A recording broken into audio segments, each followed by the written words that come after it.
Hey Faith Family, welcome to the Beyond Sunday podcast at Calvary Bible, where we go beyond the Sunday sermon to explore some rabbit holes and to bring some biblical truths to the surface. We hope you enjoyed today's episode. Calvary Bible Church, welcome back to another episode of Beyond Sunday. Randall, you ready for this? I guess. I got a joke for you. Okay, you do? I'm surprised. I do. You should not be surprised. Okay. But here you go. So my grandfather, he told me back in the day when he'd go to the grocery store, he could, with $2 in his pocket, come out with a loaf of bread, eggs, and even some butter. But he said today, there's too many cameras. That's not Christian. I heard that one. Your family. Yeah, it's not a true story. Just a joke, Randall. That was a joke. That was a joke. That was a good one. I heard that one. Gosh, I couldn't stop laughing. Oh, wow. These two guys, I think I've told you before, I think their name is like a Doc Talk or something like that. There's just two, well, there's more than two guys, but anyway, they sit and tell these just deadpan jokes, and that one got me. There it is. That one got me. But we're here to talk Psalm 81. Thank the Lord we got. Thankfully, we're in the Bible. I don't have the same joke-telling capacity, like, skill. There's skill to it. Yeah. They're just the way they tell it and the look. I mean, golly, that's part of the shtick there, but, man, they nail it. Some people are really, really good at it. They are, and some people aren't. Me. All right, Psalm 81. This might be a long one, Randall. I don't think so. Okay. Not because of me. Well, I've got a lot of stuff. Okay. This is full. All right. God's singers must also be listeners. So I'll try and summarize the sermon in a sentence or two. Okay. The beginning part of the sermon just really commanding Asaph, commanding the people to be singers for all that God has done. But then in verse 8, I believe, there's like this switch where now he says, now listen to me. You need to not just be singers, but doers, if I can use James' language. Yeah, and the switch, remember, though, there was a transition at the end of 7 where the short history lesson ended with, I tested you at the waters of Meribah. Yeah. So there was that sense of, okay, I'm now going to see, are you going to listen to me? Will you trust me? And, of course, they failed the test. Yeah. Then comes, I just wish you'd listen to me, which is that switch. Yeah, just please listen to me. Yep.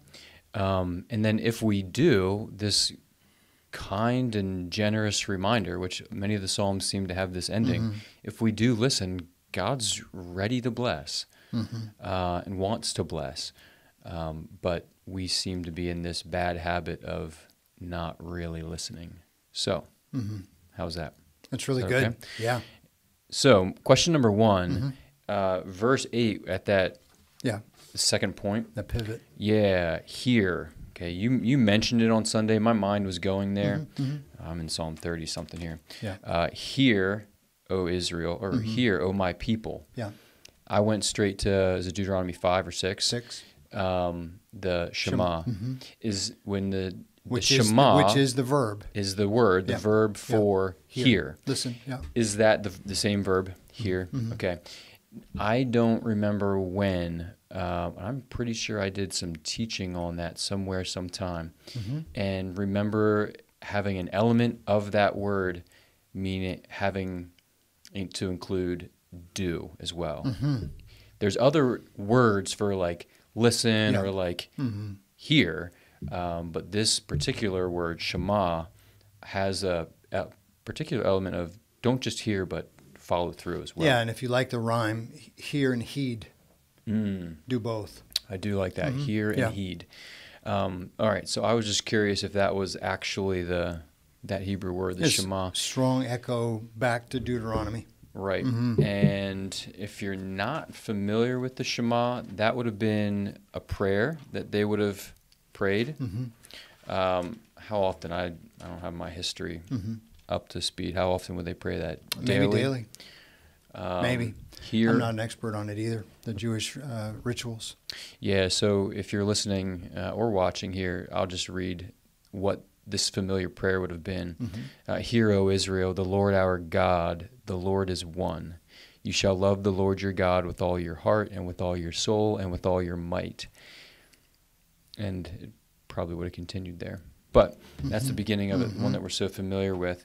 And yeah. And then if the listeners are, if you in particular are tracking and you're interested in seeing the various places where Psalms borrows from the Old Testament, at the end of Psalm 81, there's another allusion back to Deuteronomy 32. And so the language at the end of our psalm where you have, but he would feed you with the finest of wheat, and with honey from the rock I would satisfy you. We ended the worship service on Sunday singing that song, but that language is coming from Deuteronomy 32 as well, where God made this promise to his people, and he actually did that for his people in the wilderness. So there's at least two places in Psalm 81 that's going back to Deuteronomy. So the end there, yeah, you didn't really get into that verse. I didn't at all. So I was really glad that we were singing it at the end. Yeah, but you're saying that's referring back to Deuteronomy 30. The same language back to 32, Deuteronomy 32. And so up in, let's see, in our text, verse 10, open your mouth wide and I will fill it. At the end of our Psalm 81, here's what he would fill it with. He would feed you with the finest of wheat, and with honey from the rock I would satisfy you. So verse 10 and verse 16, that language, especially verse 16, comes from Deuteronomy 32. I forget the verse, but you'll see the exact same language. So just to see, just so that you can understand how these Old Testament writers are using material from other places in the Old Testament to speak to their congregants. Yeah. I'm looking at Deuteronomy 32 here. I don't see the exact verse you're quoting, but I was curious about the rock language. I can try to find it if you want to give another question or make another comment. I need to read to get into my next question, but actually what I was reminded of too, I told you with the young adults we're studying through Amos. Yeah. And you just see it. You see it all through the Old Testament, all through the scriptures, where God's people, they hear, but they don't heed.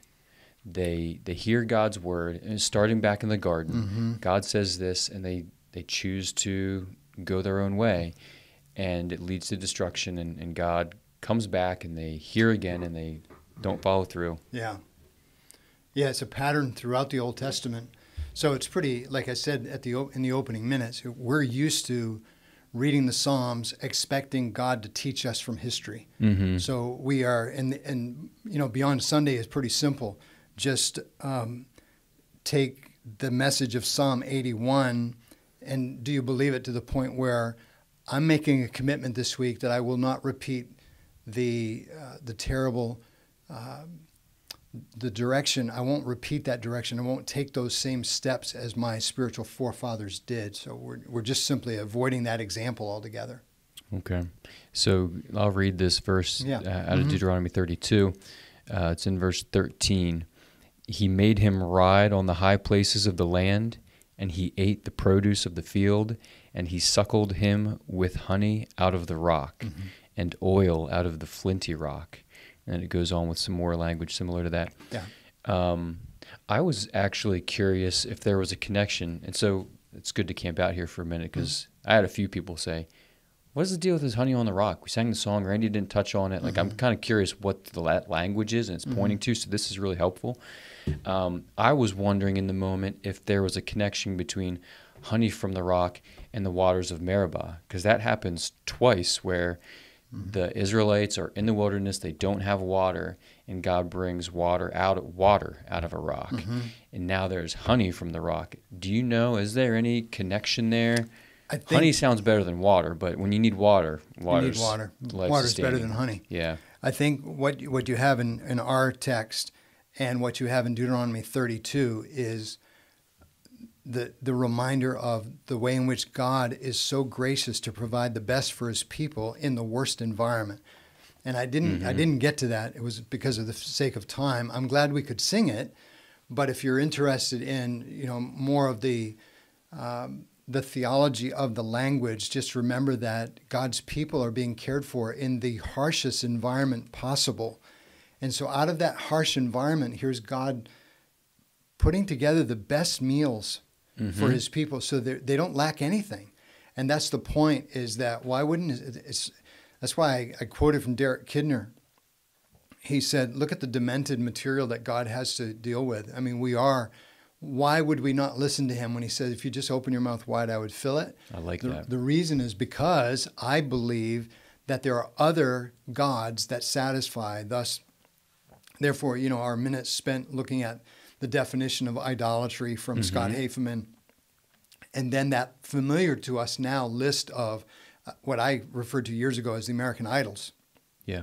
Where there's 2 columns of things that many of us struggle with. Those things promise to provide the best for us.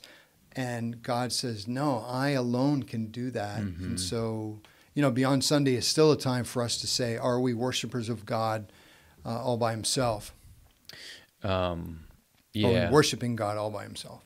I really, that language, open your mouth wide and I will fill it. Amazing. It's such picturesque language. That stuck to me.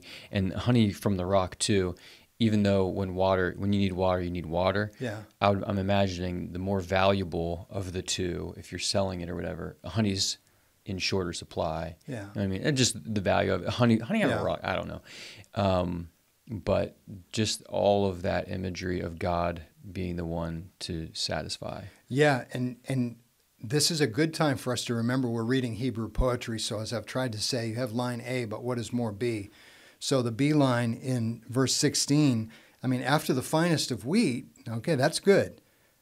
But then with honey from the rock, that just think about what that does to the taste buds, how sweet that is to the taste.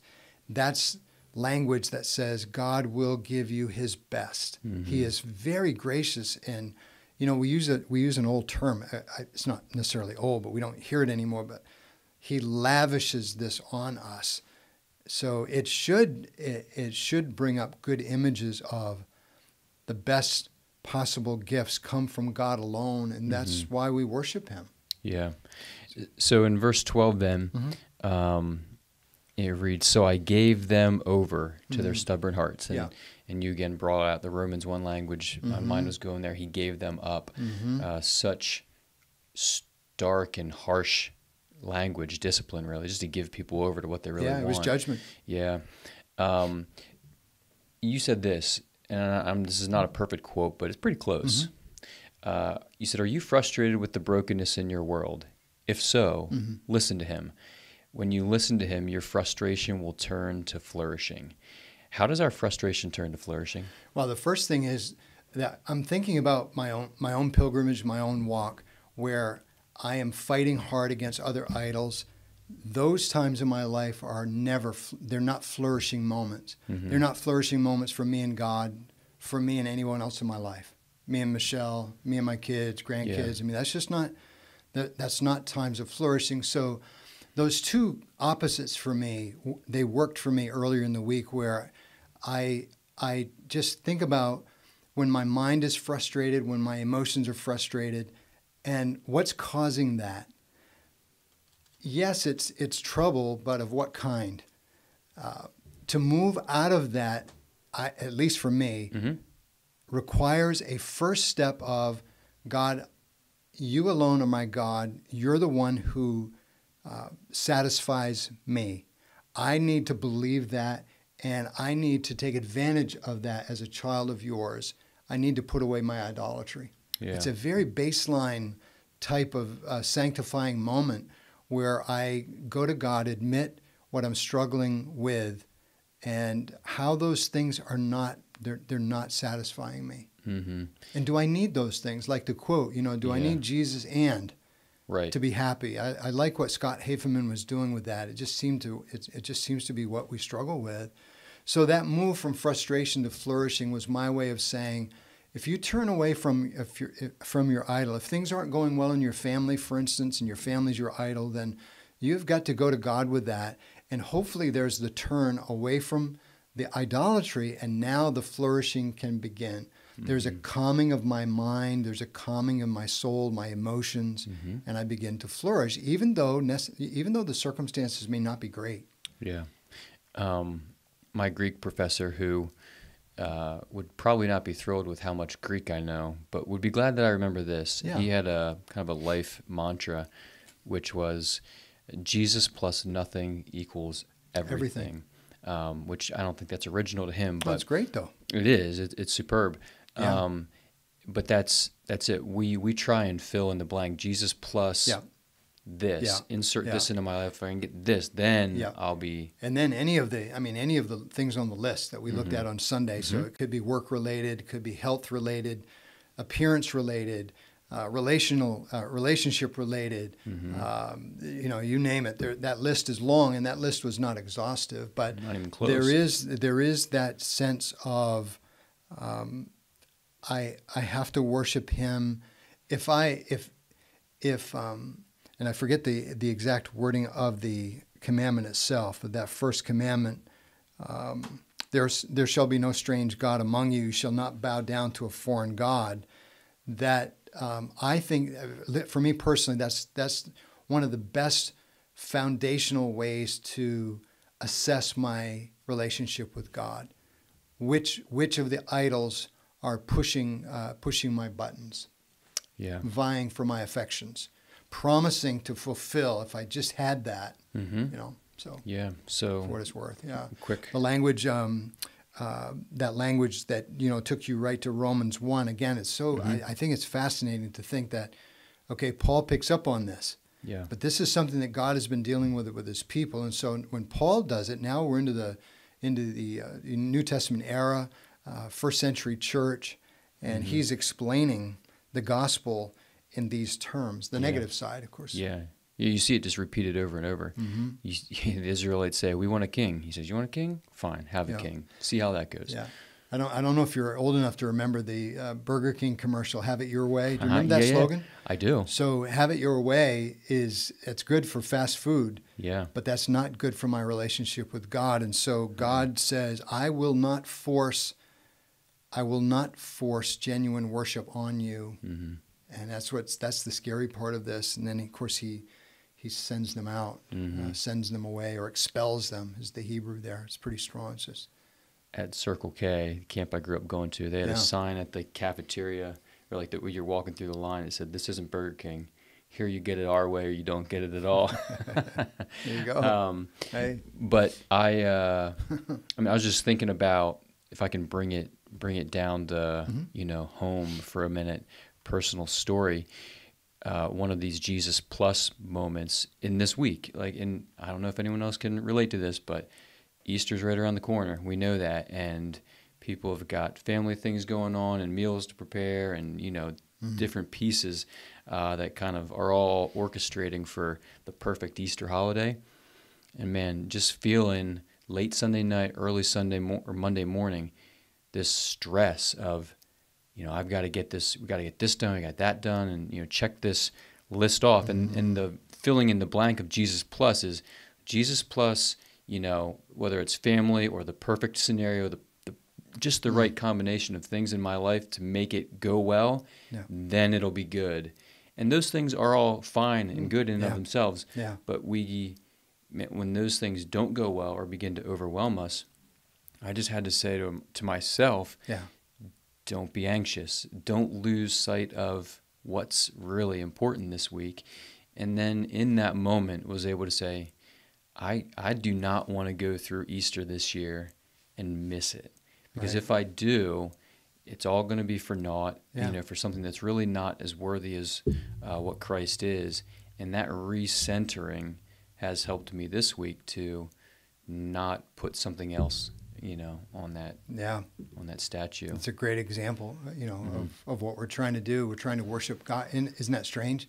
Worshiping God on Holy Week, be distracting. In Holy Week can become it's the worst. Yeah. So I got one more question here. So just the overall idea of we hear but we don't listen. again, I'll get back to the young adults in our Amos study. I was just reviewing it, and I want to read for you Amos 5. Excuse me. You're excused. Amos 5:23 to 24. Amos says this to Israel: "Take away from me the noise of your songs. To the melody of your harps I will not listen. Yeah. But let justice roll down like waters and righteousness like an ever-flowing stream." So here's Israel going through the motions. Singing well. Playing the harp well. But they are just, no righteousness. No righteousness. Just, brokenness all over the place. Hypocrisy, thievery, stealing, pride. Yeah. You name it. Bad time in Israel's history. Yeah. But I just thought that was an interesting. It's happening again. Not just in Asaph's time, right? But here, a couple hundred years later, Amos is in that same. You're seeing it happen. And God's giving him this message. God doesn't want just the religious actions. He wants the heart. Just kind of getting back to Sermon on the Mount where we were in the fall. Exactly. Yeah. So last question for you is this. What do you think are some of the things that keep us from hearing and obeying? The Shema, hearing and doing. Well, I think the first thing that we're learning from reading the scriptures together for all these years is that we are not we're not prone to listen. So I think the very first thing to come to grips with is my own stubborn heart. That's the first thing, which is, so I gave them over to their stubborn hearts. Even in our condition, we are not exempt from, or we're not free from the stubbornness. Now, we are freed from its tyranny, which is why we always go to the end of these teaching times, go to the gospel and say, what's the power of the gospel? Well, as I said on Sunday, remember, God redeems, and so he gives us victory over that stubbornness so that we have the desire and the capacity to listen, but there's still a stubborn streak in all of us. Stiff-necked. So one of the things I think is important is to just make sure that you're able to deal with the recurring patterns of thought. Just use this as an example. Check it in your own life this week. Think about the recurring patterns of thought, the recurring thought patterns that plague you during a week. And that's the place to begin to deal with your stubbornness.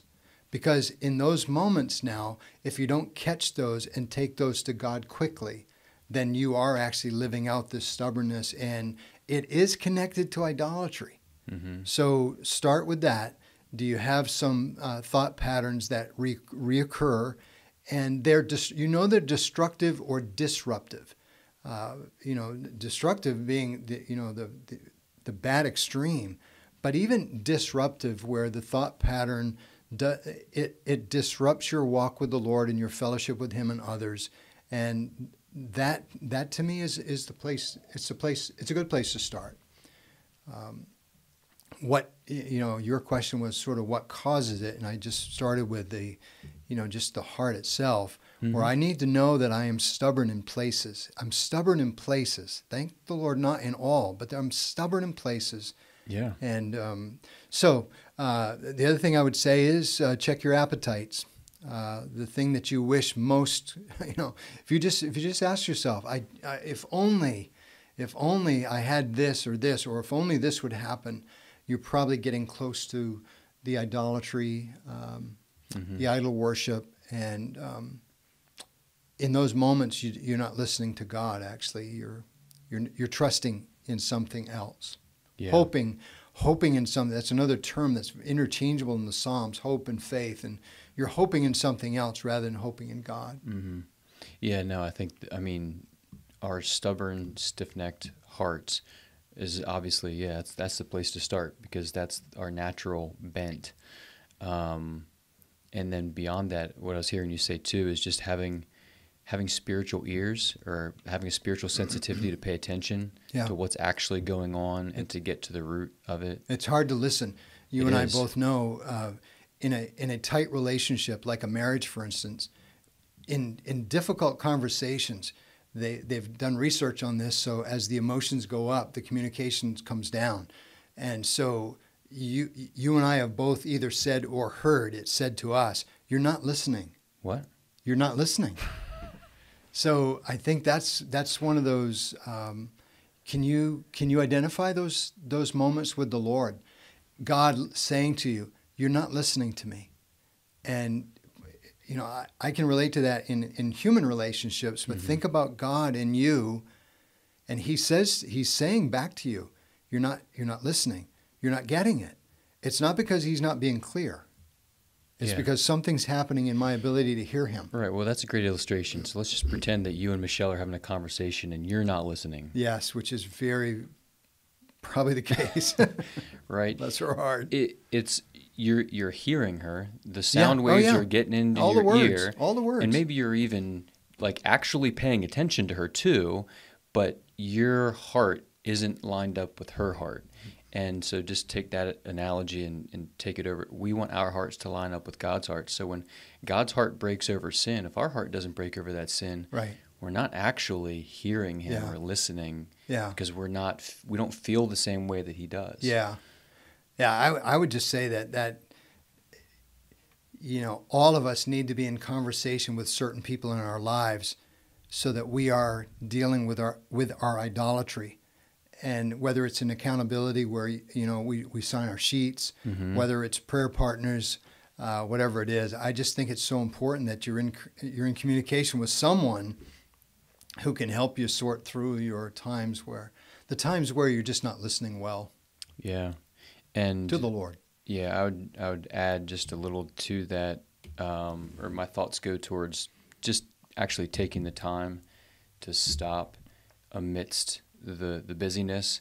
And for me, when I'm reading the Word, to stop and say, "Lord, speak to me," or "Give me ears to hear." Yeah. Or there's so many things in the course of our days and weeks that just keep our minds occupied, and we can be occupied so quickly with those things and be overwhelmed by them and lose sight of, it's like we take the phone off of our ear and we stop listening to God because we've got other things going on. Yeah. I think these Psalms, what I'm learning is they can change the way in which I speak to God. And in this case, this is one of these prayers where if you read Psalm 81, this is not a typical prayer. But what we're learning from Psalm 81 is we're being warned about our tendency not to listen. And I think it's great to be able to wake up again in the morning and say, "God, I really do want to hear from you today." That means I need to listen to your laws. I need to put those laws into practice. You need to be my God alone. These are great ways to address God. It's from sort of a different angle because it's not a prayer that you're repeating. But there's confession in this psalm that I think is so healthy for us. Yeah. No, I appreciated the sermon. I appreciated the psalm. Just digging into it. But that's all I've got, question-wise. Anything to add? Good. Well, let's put Psalm 81 into practice beyond Sunday. That's for our own good and hope. His glory. Absolutely. Yeah. Easter this week. Holy Week. Yeah. So just a reminder, if you're listening to this before Easter, Good Friday service is at 7 o'clock. Right. We'd love to have you out. That's an extended time of communion and just reflection on what Christ has done for us. And how much time do I have to teach? Not long. 5 to 7 minutes is what I told 5 to 7 minutes? 5 to 7. Wow. Okay. Say a prayer for me. You can do it, Randy. I believe in you. Okay. But the bulk of that evening is for communion. And I would encourage families. It's a great time to explain communion to your kids because there's an extended time, even personal time of conversation, and just receive the elements when you're ready to receive them. Sit down and take them. So if you've not been there, that's kind of what that looks like. It's one of my favorite times of the year. And then sunrise service, Sunday morning, 7 o'clock. Yeah, the sun's just coming over the trees about that time. Yeah, so that's up before then, but not over the trees yet. Right, so that'll be 7 o'clock back in the the back side of the church, Jane Avenue, and then there's breakfast after that at 8, and then the regular discipleship hour at 9, and worship service at 10:15. What a morning. Yeah. Are you going to be in the Psalms, or are you taking a break for the week? Not in the Psalms. Breaking news. I know. Calvary Bible. Breaking the series. Where are we going to be? Ephesians 1. I was going to guess the Gospels, but that's too normal. So we're going to be in Ephesians. It is normal. Yeah. No, I mean, it's hard. After all these years, I hear you. You just got to find places that, So I haven't nailed down my specific text. I'm going to be in probably a couple for the sunrise service. Yeah. But I've been tracing these themes for a number of years, and so I have the same thing where it's like I've taught through the theme of trees. I've taught through the theme of God's presence. And, so this year it's going to be rest. Good. Rest. That's good. That Christ provides. Mm-hmm. Good. So coming off the Sabbath, it's fresh on my mind. So really good. That'll be where we launch from. Anyway. It's a good week. It is a good week. It's our best week. Christianity's best week. Yeah, it's exciting. Favorite time of year. So thank you for listening. Again, questions, email them to podcast@cbcmj.com, and we will see you this weekend. All right. Thanks, guys. See ya. Thanks again for joining us on today's episode. And remember, our Sunday sermons are meant to lead us to a life of worship beyond Sunday.